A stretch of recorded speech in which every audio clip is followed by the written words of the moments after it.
नमस्कार मु सौभाग्य ये वीडियो पोस्ट करिवार बहुत किसी रीजन रही। आजिका समय रे आमे समस्ते व्यस्त आग को जीवाई। एमती एक घटना घटी आज जरी गाँव में जहाँकि शब्द ना कहबार। बापी भाई बोली जड़े व्यक्ति संध्या बेले गाड़ी एक्सीडेंट रे तांकर जीवन चली जाइए। दयाकोरी जो भाई माने गाड़ी चलाउछंती हाई स्पीड रे गाड़ी रे जाउछंती से विशेष अनुरोध दयाकोरी आपण माने हेलमेट व्यवहार करंतु। हेलमेट व्यवहार कले आपण सुरक्षित रही परिबे एवं आपण को परिवार सुरक्षित रहिबो। पळना पळना जा बाहर काम अछि पळा।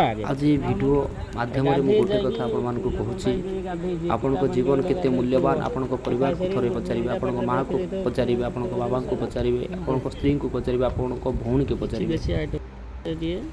केते इम्पोर्टेंट आपण को जीवन आपण को ऊपर निर्भर करूचंती आपण को परिवार। दयाकोरी जो भाई माने गाड़ी चलाउछंती हेलमेट व्यवहार करंतु प्लीज भाई समस्त अनुरोध।